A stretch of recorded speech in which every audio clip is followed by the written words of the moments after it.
Not really, said Sophie, Agatha, and Tetros at once.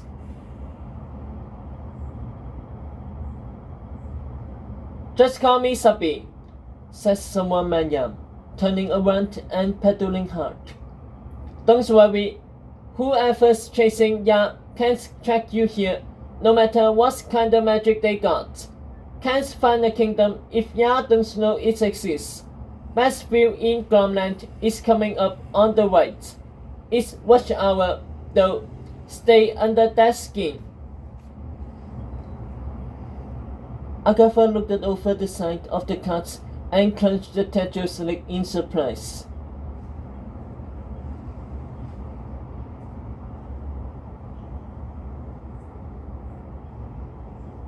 A colossal, swirling cast of tracks funneled miles down into the depths of the earth, with hundreds of bright orange rickshaws and bicycles speeding through various dips and climbs, shuttling Gloms who honked their horns loudly, the horns mimicking cat meows.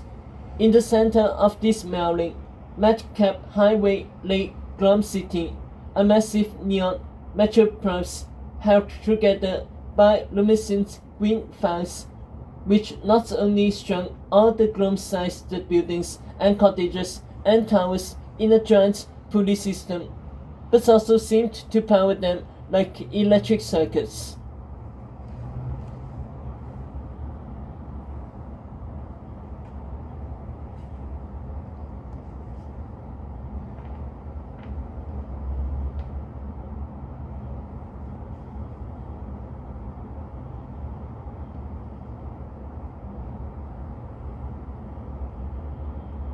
Sabi shifted into the traffic jam, flaring up onto the edges of the track to bypass bicyclists and rickshaws powdered with Gloms, angry mouths blasting at him from every direction.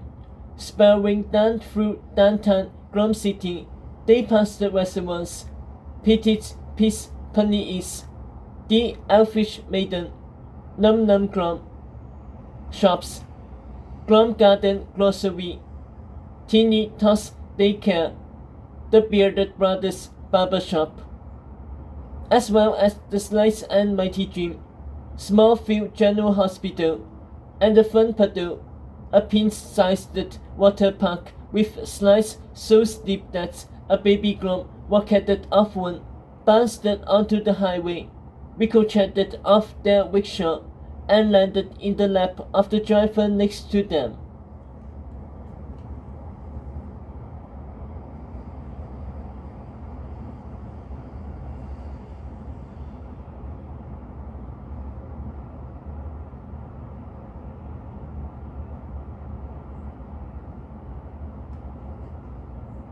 Every dwelling and edifice flashed the same sign. Non-Gloms will be killed, along with an icon painted in the corner, the official emblem of Glomland. CRL. Tear Pier.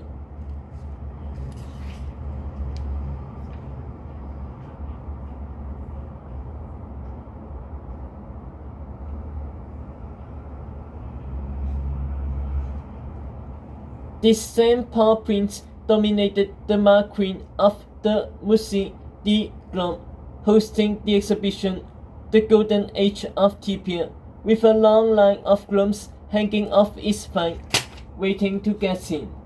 Meanwhile, at the temple of T-Pier, pious Gloms raised their hands as a priestess Glom stamped their foreheads with a gold dustpan. Signs pointed off vines to T-Pier Way, T-Pier Court, T-Pier Drive, T-Pier Park, and everywhere Agatha looked, Gloms greeted each other with smiles, raising their hands like paws, trimming, "Blessed be T-Pier."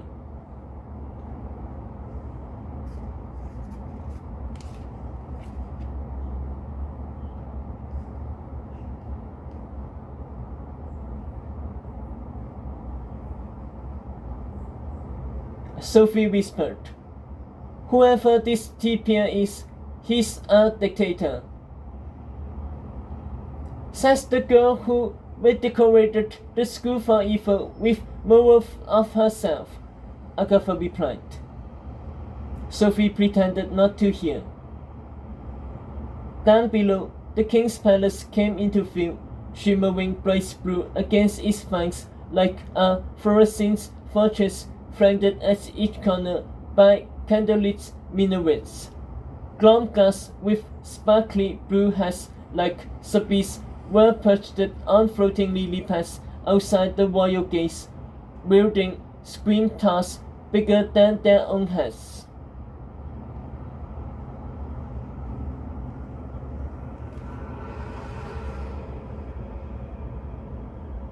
But now the rickshaw was passing more wonders, a schoolhouse filled with itty-bitty Groms learning the ancient history of Gromland, an open-air theatre playing a matinee of If Art Only Grown, a put-put course extending vertically down a flight, with golfing Groms in gravity booths anchored to the greens, and the headquarters of the Small Prince News printing their latest edition.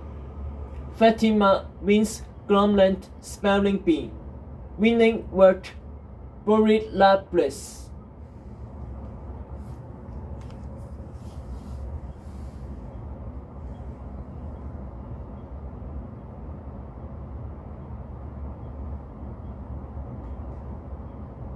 Agatha was so entranced that she had forgotten everything they left behind.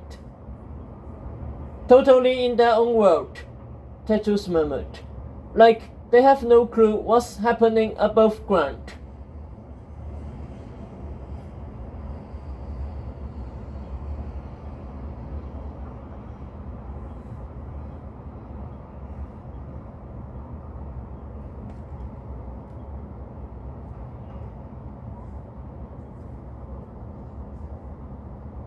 We don't, Sophie chipped in. After Alpha banished us, King Tipia said it was a blessing and made us build an underground colony. Some a pity Groms stayed behind on land.